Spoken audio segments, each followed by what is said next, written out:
Once we've adopted these standards of behavior and conduct, we're committed to honor them. And if we don't, then there can be no disciplined activity. If you're not hungry, if you're not willing, if you don't have the grit, if you don't have the tenacity, then you're not going to get what you're looking for. I have to be truthful to myself. You have to be truthful to yourself. You have to stop rationalizing, stop making excuses, stop telling yourself little watered down assessments of where you're really at. Tell yourself the truth. If you live very long at all of your youthful idealism gives way to the harsh realities of life itself. When you were a teenager, you thought you knew everything music, but when you got to put everything in practice, you found out it wasn't as easy as you thought it was. Life has a way of making you close your mouth. Life will mute you, shut you down. Because all of us, if you live long enough, will go through a period of feeling so overwhelmed that you think of one more thing if the phone rings, one more time if I get another text, if I get another email. Sometimes I question technology. I appreciate all the advances, but I don't need another way for anybody to be able to access me. We find ourselves announcing our standards to our relatives, our friends, our associates. We shout our beliefs and condemn those who believe any differently, but then we don't walk the talk. We end up acting in a way far different from the beliefs we've shouted. We tell our kids that the TV is rotting their minds, yet we spend our evenings in front of it. We tell our employees that they must take advantage of every minute of the working day, yet we spend 3 hours at lunch. Do as I say, not as I do. This is inconsistent. This leads to a loss of credibility among those who watch us. And more importantly, this leads to a loss of credibility within ourselves. I want you to recognize that it takes work. It takes sacrifice. It takes understanding. It takes will. It takes determination. This is that time right now to get it. Push that last rep. Push with everything you got. Tell excuses to step aside. Let weakness know that it is not welcome in your house. And go after what it is that you are seeking. Because the opportunities are yours. Go get it. Go get it now. And give it everything you got. Be productive. Be powerful. And from the bottom of my heart, conduct your business. The only thing worse than one who is inconsistent in applying their self-imposed disciplines is one who has never considered the need or the value of discipline at all. These people seem to wander aimlessly, changing procedures, changing standards, changing loyalties, and shifting frequently from one commitment to another, leaving behind a trail of broken friendships, unfinished projects, and unfulfilled promises, all because of a discipline that was either non-existent or imposed so infrequently that it was ineffective. Here's the third step to becoming consistently self-disciplined. Number one is realizing that discipline isn't the easiest option. Number two, discipline is a full-time activity, day by day, every day. And the third step to becoming self-disciplined is really a philosophy that holds one of life's unique promises. You want a shortcut. You want to go the easy route. That's what you're looking for, right? That's what you're thriving for, right? It's not how it works in the real world. There are no easy days. Why would you want easy? Why do you want to just take the short route? How many times have you parked your car at your local grocery store and you wanted to get closer to the door instead of parking far away from the door? That is an opportunity right there to test yourself and say, why not walk a little bit further? You're probably thinking, why should I? Because it's convenient for me to be closer to the door. Convenience is not always the best policy. It's not the best way to go about things in your life. Everything should not be given to you.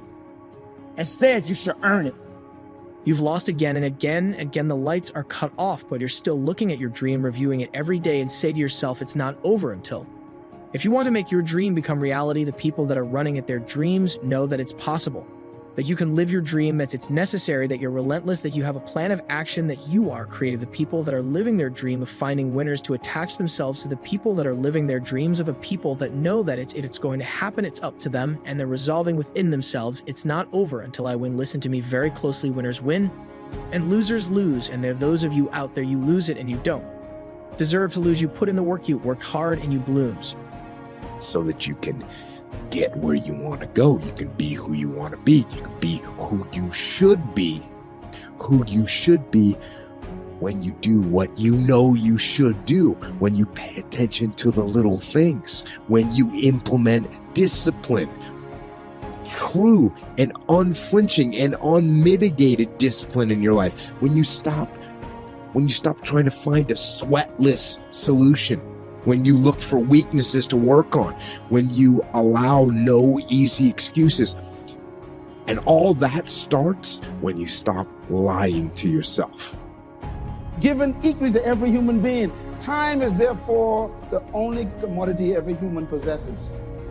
We don't possess the same amount of money. We possess the same amount of time. So the key to life is what you become in life is determined by how you use the time you have. And that's why we use terms like spending time. Time is a currency. Every human has the same amount every day. And time, like currency, must be spent. And here's the problem. Time is used to buy life. So whatever you are, you spend your time buying it. Time is so powerful that whatever you invest your time in, you become. Write this down. Time can be what? Abused. Time can also be lost. You can lose it, just like money. Time can be squandered, just like money. You could spend an entire day. Have you ever said this? I don't know where the day gone. I mean, you do me a favor. This is me here to turn that around. The people that are running after that dream know they're going to have hard times. They keep on running because they're saying within themselves, I'm the one, no matter how bad it is or how bad it gets, I'm going to make it. The people that are running after their dreams are the people that are hungry. Listen to me very closely. Somewhere you are broke, listen to me, you flat out broke, right? You ain't got gas money. And we're not just talking about money, you've broken your relationships. You've broken your health and you not work because you have to be right. And I'm telling you, your whole life is going to change. When you stop lying to yourself, that's when you can become who you know you should be. When you tell yourself the truth about where you are so you can make sure you are in the right place. And if you're not in the right place, that you can get yourself on the path to get there. Path of discipline, the path of hard work, and the path of truth. Most people, their associations are to avoid anything that's uncomfortable. But it's so illogical. Because when you look at comfort, a lot of those are connected to discomfort. Like discomfort is your friend. It really is. Like discomfort, not being happy and content with certain situations in life, certain feelings in life. They're massive motivators and they're amazing at facilitating change. Well, when I was 21 and I was first starting to do comedy, that's when I was really devouring as much of it as possible because I was trying to figure out like how to not be so lazy. Yeah, I know, that's right. Why? You squandered it. It didn't take you closer to your goals, didn't take you closer to your vision, didn't accomplish the things you wanted, and you spent it and squandered it on stuff that didn't count. Time is more important than money. That's why the businessman say time is. Can I put it another way? Write this down. Time can be depreciated just like money. Time can also be devalued. Every hour is important. My question is, what are you spending it on?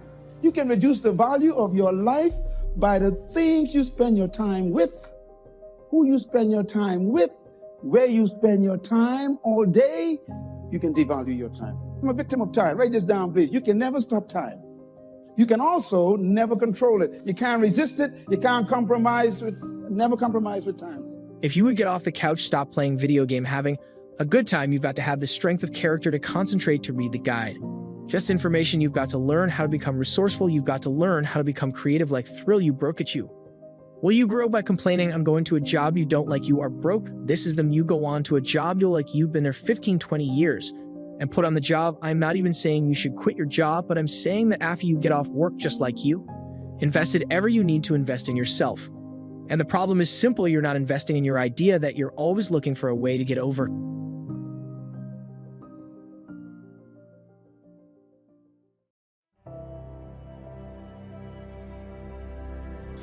I remember when I was stuck in anger for a long time, when I made a commitment to my adopted mother that I was going to purchase her a home. I'll never forget the experience of working real hard to get the money for the down payment. Someone had told me of a beautiful home in an exclusive area of Miami. Went to see it, took my mother there, and she said, yes, I want it. It was on the water. We went to the closing. My attorney said, Les, have you had a title search? I said, what's a title search? Well, we just take a couple of days to check it out and make sure there are no liens against the property that you might have to pay if you buy this home. The guy who was there selling me the house, he said, listen, he said, the only reason that I'm selling you this house and selling it at a loss is because I admire the fact that you want to purchase this house for your mother. I have another guy who will give me substantially more money, but I like it, and I've got to get back to Philadelphia. Now, if we cannot consummate this deal now, then the deal is off. I said, there are no liens against the property? He says, no, of course not. I looked at my attorney. I said, I believe him. I'll sign. She said, Mr. Brown, I'm not questioning his honesty. She said, but business is business. I signed that contract. And we had a big celebration. Everybody in the neighborhood was talking about Leslie coming home, one of the twins that Mamie adopted, to buy her a home. Child, isn't that nice? God is going to bless him. A few weeks later, I received a letter, a registered letter, indicating that the house was going up for sheriff's sale. On the courthouse steps, a man had filed a $12,000 lien against the property because the previous owner owed him that money. And if I did not come up with $12,000 in 30 days, he was going to sell the house to the highest bidder. I called this man and said, mister, my name is Les Brown. I purchased this house. I had nothing to do with your prior bill. He said, that's not my problem. He said, you should have had a title search. I said, can you give me time? I said, my mother is an older lady. She has a bad heart. And I said, please. I said, if you just give me the time, I don't know how I'm going to do it with the house note and everything else, but I think I can pay you at least $2,000 a month. And within 6 months, somehow I will pay you your money. He said, no, I want it all in 30 days or you get out. I did everything I could, racked my mind thinking about how I could get $12,000 because I took everything I could to get the money just for the down payment and the closing. I finally had to face the reality that I wasn't going to be able to do it. I was up around 2 o'clock in the morning, walking back and forth, thinking, how was I going to tell my mother this? My children were there in the room sleeping all night long. I agonized over this. I lost over 23 pounds. Pretty soon I went in the room where my mother was sleeping and I said, Mama, I got down on my knees by the bed. I said, Mama, I got to talk to you. And she said, what's wrong? I said, Mama, I said, we got to get out the house. I said, in my haste to buy the house, I made a mistake. She said, that's all right, baby. I didn't like this house anyhow.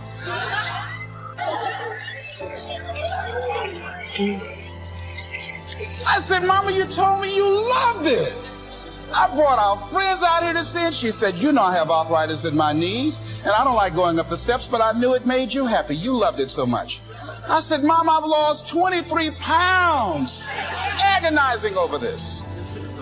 Well, we had to pack up and go back to the old house down the street from Northwestern High School in Liberty City. All those neighbors who came out and saw us leave, those neighbors were there as we were coming back. We went in the house, the roaches were playing cards, saying, come on in and take a hand. I was wiped out. I was embarrassed and humiliated. Words cannot encompass the symbolism of what I felt. I remember when I was unloading the furniture and I began to cry. My sister came by. You know you didn't have any money to buy no house, Mr. Big Time. Hadn't given me a quarter. You know Mama got a bad heart, now y'all back where you belong. As I was crying and my head down, taking furniture in, my mama said, hold your head up. I said, Mama, I just feel so bad about this, Mama. She said, hold your head up and dry your tears. You have nothing to be ashamed of. And I did. Now we could talk of the wealth of experience, the wealth of friends, the wealth of love, the wealth of family, the wealth of culture, wealth of many kinds. However, in this program, we are more specifically going to talk about wealth in the sense of financial freedom. Wealth that comes from the conversion of effort and enterprise into currency and equity. For each of us, the amount of money required to be wealthy will differ, but the dream for all of us, I'm sure, is the same. Freedom from financial pressure, more freedom of choice, freedom to enjoy, and the opportunity to create and to share. Wealth, the possession of great financial resources that improves the quality of your life and gives you added dignity and expanded lifestyle. So decide for yourself what wealth means to you. Latch on to your own mental image of wealth, and let's see if the ideas I'm about to bring to you will make sense and perhaps provide you with the inspiration to put the plan into high action. so that as the days pass, you will discover a growing sense of freedom and dignity, self-worth, substance, and lifestyle. Elijah's in the cave. And let me tell you something that's amazing. I realized something. Nobody saw him under the juniper tree, and nobody saw him in the cave. The last time he was in public was on Mount Carmel. And on Mount Carmel, he was Superman. So everybody thinks he's Superman. Only God knows that he's Clark Kent. Isn't it funny how everybody can think you're better than you are, stronger than you are? Oh, you know, when you're good at what you do, people use you, almost abuse you, which is really a compliment because they can count on you. They don't think that you're human. Oh, Mary's just always nice. Oh, Frida's just always good at her job. Oh, Pastor so-and-so just always, he's just amazing. He's amazing. Our pastor's just amazing. He's amazing. I just went to First Central and oh, it's just amazing. It's amazing.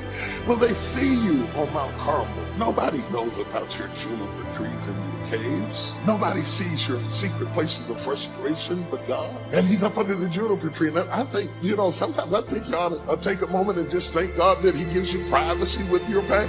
A luxury you will not have if you continue to succeed, I might add. Because the benchmark of when you really go mainstream, the hardest thing to have is privacy with your pain. So while you're fighting to be discovered and fighting to be exposed, be careful. Because once that light hits you, it don't just show your Carmel, your Mount Carmel. It shines right up under your juniper tree and right into your cave and into your kids' caves.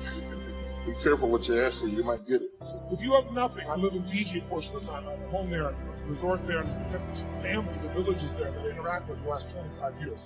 When you go to Fiji, you walk down the street, you drive by, and people jump up and they yell, "Bula, bula, bula," which means welcome, be happy, we love you. And you drive by 5 minutes later and they jump up, "Bula, bula, bula."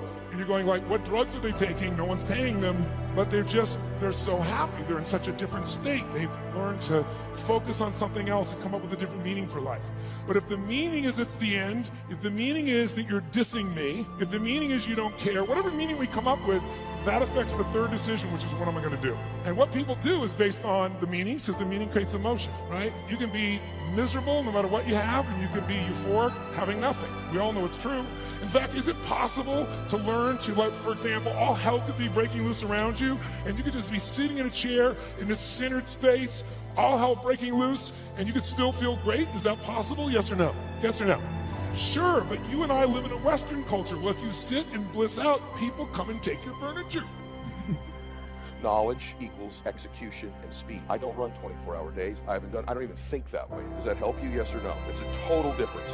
Next thing you need to do, you need to stop negotiating the price tag in your life. Here's the fact. I'll give you the facts, okay? The fact of the matter is that when I was struggling, I was constantly negotiating whether it was worth it. Is it worth it? I'm away from my family. What's costing me money? I had to come to this seminar. Is it when you're negotiating the price you're paying all the time? Does that sound familiar to you? Yes or no? Or the people around you are negotiating the price you're paying all the time. When I was poor and broke, when I would walk into a store, we all relate to this, I didn't look at what I wanted, I looked at price tags. I flipped them up. What's it cost? What's it cost? What's it cost? What's it cost? I can get that one. What's it cost? When I looked at a menu, what's it cost? What's it cost? I'll get that. People who come from scarcity and are poor thinkers are constantly negotiating price. Wealthy people, there's a thin veil. They negotiate worth. There's a difference between cost and worth. Is what I'm doing worth it? Is what I'm doing worth it? Not what's it costing me. In fact, the price you will pay for not winning is infinitely greater the rest of your life than the price you will ever pay to win. But you're negotiating it too often. You're vacillating. It takes your energy. It strips your focus. For most people, their will to win is for sale. For most people, with enough failure, enough setbacks, enough adversity, you can buy them. They will relent. They will sell their dream. They'll sell their kids. They'll sell their future. This is the truth. You remember I said this to you because you're going to face this moment. There's going to be a point in time in your life where what you know is not enough.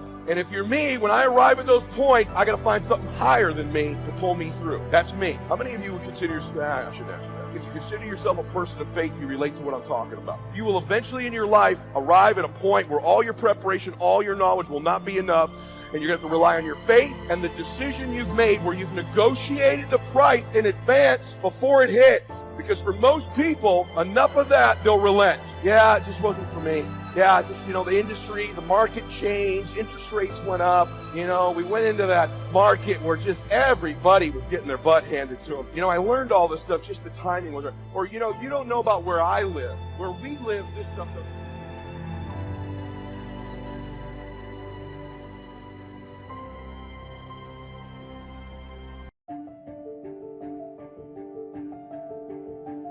Some people are not willing enough to believe in themselves. But what are you gonna do? How will you make a difference? How will you stand? There is no perfect time to start. You gotta start now with changing your life. We're all being tested in life. You were born to do something great with your life. You're supposed to do something special, and you're gonna. I can promise you that you have all the potential in the world within you. Strength, leadership, power, authority, guidance, patience are God's gift to us. As men, hundreds of people give up on their goals on a daily basis, and it's usually because they realized quickly after starting their journeys that they're alone. Nobody's waking them up in the morning. Nobody's pushing them when they start to make excuses. And nobody's patting them on the back when they hit a milestone. Stop relying on outside sources of inspiration, motivation.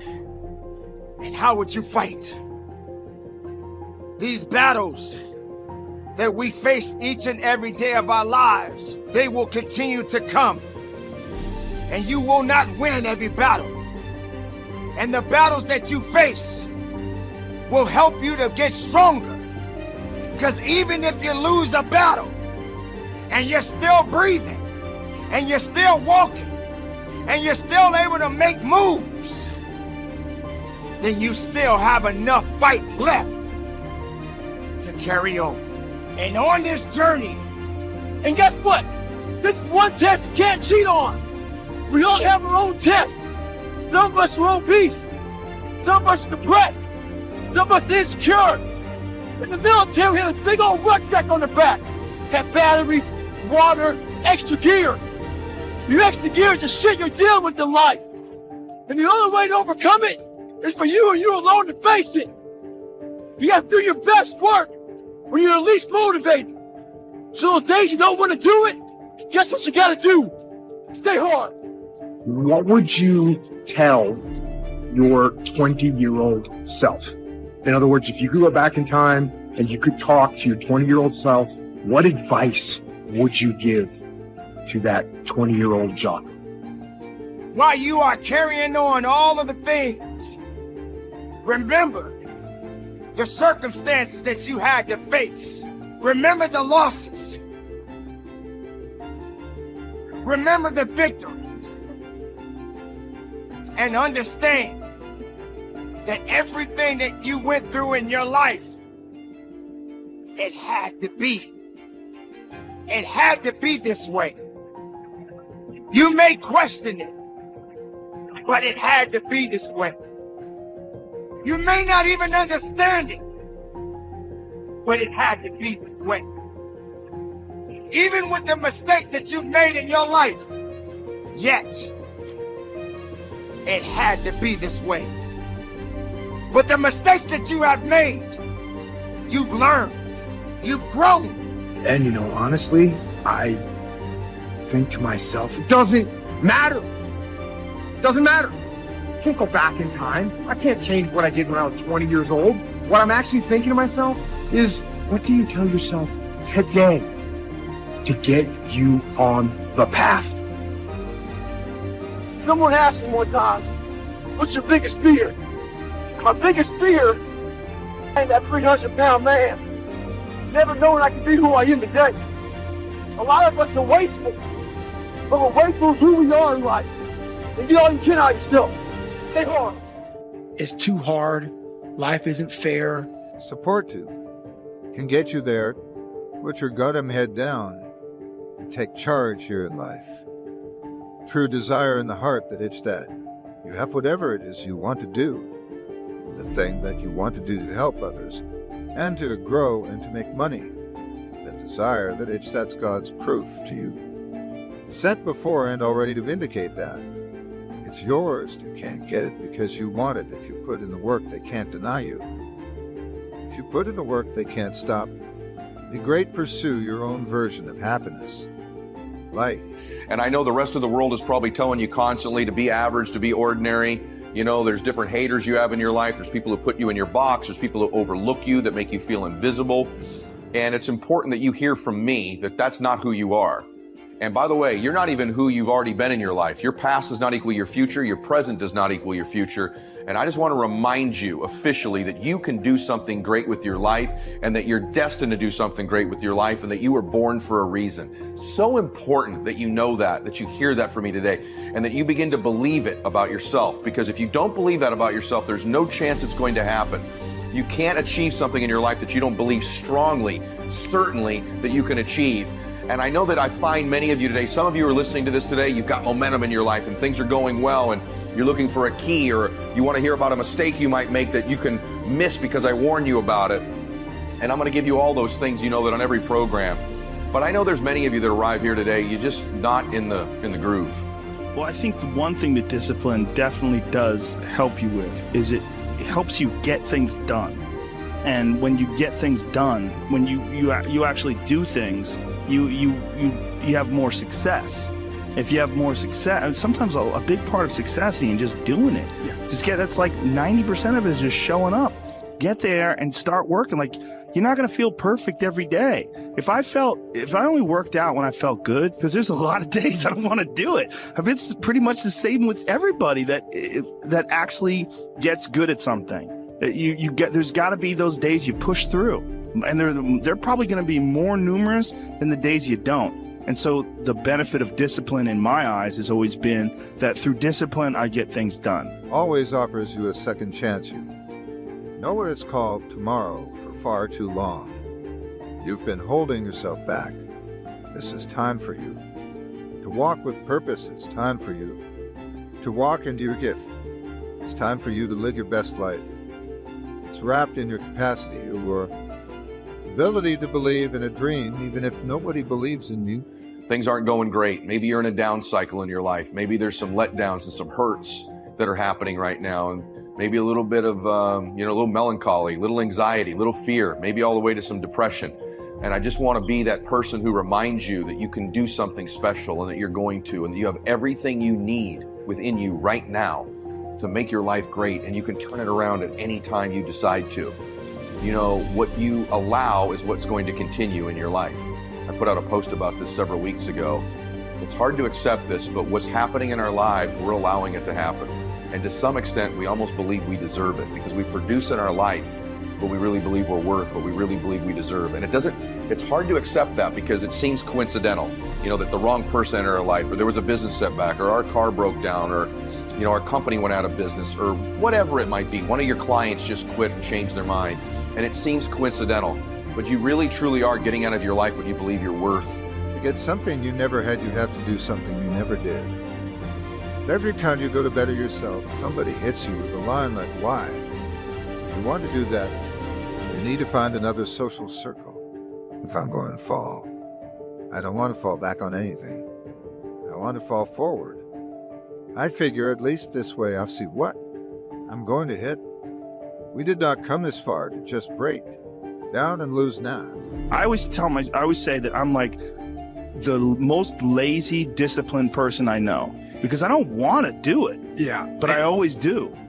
One of the big problems is sitting down and doing the work. Mm-hmm. And you got to, and Pressfield talks about that in the most concise and beautiful way. And he labels it like an enemy. He calls it resistance. Mm-hmm. And that you have to sit down, you have to overcome resistance, and that the pro goes to work. And it doesn't matter if you're sick, it doesn't matter if you have kids, it doesn't matter what, you're a pro and you go to work. And that just, it puts it in your head that this is what I do. This is what, and you have pride in that. And then when you are in front of that keyboard and you look down at the count, I put 1,000 words in, you're doing the work. Yeah. And out of that work, gems blossom. Yeah. Little things, but you might have a day where you just write nothing but dog shit.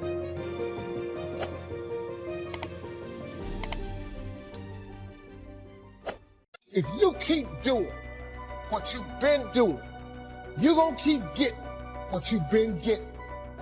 So if you're in a place in your life and you ain't happy with it, you have to change some things. But you have to make a conscientious decision that you're going to change. And it's not dependent on anybody else. How bad do you want it? How hungry are you? I see life waltzing with me. Saying you want to tango? Come on. You want this? You willing to run over here? Come on. Are you willing to climb this mountain here? Come on. Are you willing to hold your breath and try and swim down to this level? Come on. I see it as a challenge. That introduces me to myself. And so we all have to look at life like that. It's a little game, I think. Yes, I'm saying they can give you the word. Now, you got a choice to accept the word or reject the word. See, there are diseases that people say are incurable, and they say they're incurable because records show or statistics indicate there's only 95%, there is a 95% of the people that get this disease die. And I say that if 5% live, then the disease is not incurable. 5 people walked away. Now we need to look at those 5 and find out what was going on there. What happened? And I think that those 5 said, hey, I'm not ready to go. I've got some more living to do. I've got something else to do. And that they harness their feelings, they harness that healing energy that is within themselves, knowingly or unknowingly, that cause them to extend their lives. So what we've got to begin to do is only embrace those things that's for our highest good. That no one has the right to determine or has the knowledge to say how long we're going to be here. And that we can choose to surrender or we can choose to take a stand and fight. And there are a lot of people who fight who are still here. There are people who fight and who go. But at least they go out fighting. They didn't just surrender. They didn't just throw in the towel on themselves. And I'm saying that there's something in us. There's a power and an energy that's in us that we owe it to ourselves to take on anything. Dis-ease in the body, poverty, opposition, whatever is between that and which we desire, and we feel that will give us a full and rich life, we should fight for it. And you just got to decide that my life is worth this kind of effort. And fight with everything in you, night and day, with every breath that you have. Most people don't have that kind of fighting spirit. Most people expend more energy watching a football game or a basketball game or some type of sporting event that they will give to their dream. They'll spend more time talking about what happened on television in some soap opera or some spectacular entertainment event, stress-relieving activity, than focusing on the possibilities for their own lives. They don't get that excited about themselves and their own potential for greatness. And I'm saying that we need to begin to start focusing in on ourselves and using our energies to move us from where we are in the direction of where we want to go. Overcoming the automatic mind that our experiences, our past results have told us, our current reality. Beginning to know that this is not it. That we are always involved in either creating reality or buying into the reality that we see. So we begin to learn how not to judge according to appearances. As we begin to, with everything in us, tenaciously to pull down the strongholds on our minds and do maintenance work to make sure that those negative thoughts and that automatic mind doesn't creep in on us again. So we're worrying about or beginning to only focus on and see the obstacles and the limitations as opposed to the solutions of the possibilities. As we work on ourselves constantly, what we will find is that we become at one or in alignment with the universe, and we are able to produce what appear to be miracles to most people, but it's only a perfect outworking of the law when we are working in harmony with the universe.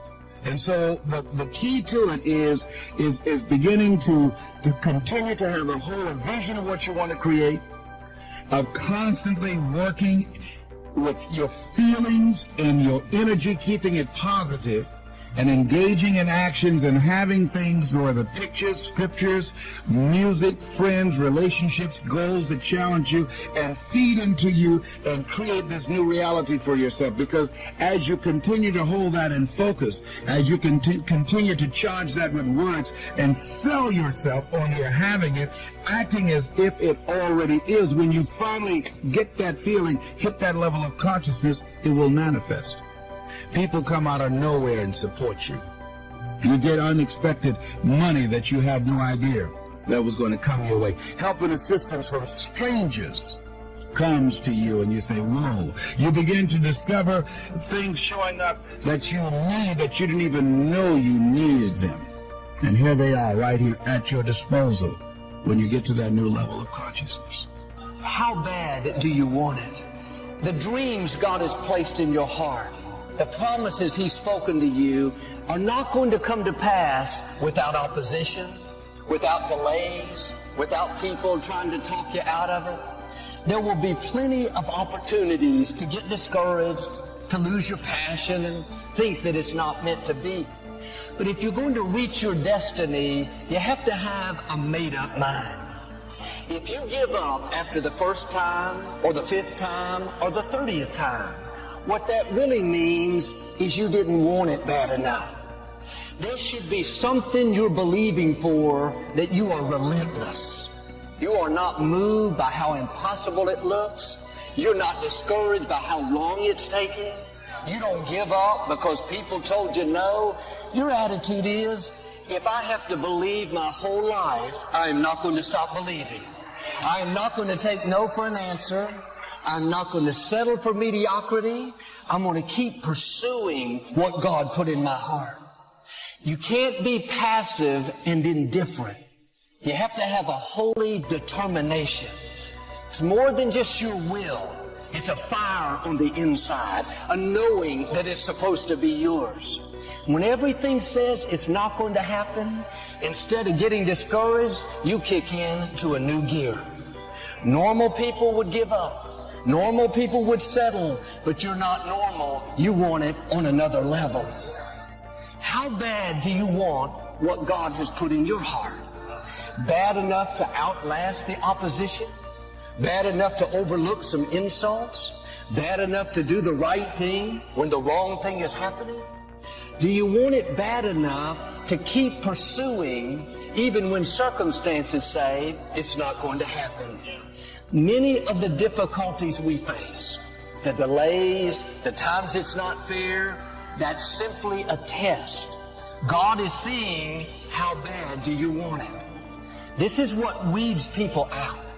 If you're overcome by problems, you let circumstances push you down, people talk you out of it, you're not going to have the strength or the courage to sustain where God is taking you. Don't have a weak mentality, have a warrior mentality. You have to be more determined than the opposition. If you give up every time things don't go your way, you didn't want it bad enough. You have to dig your heels in and say, I am in this for the long haul. I know what God has spoken to me. I will get well. I will accomplish my dream. I will meet the right person. You're not moved by what's not working out, by how long it's taking, or by who's not for you. You know who is for you, the Most High God.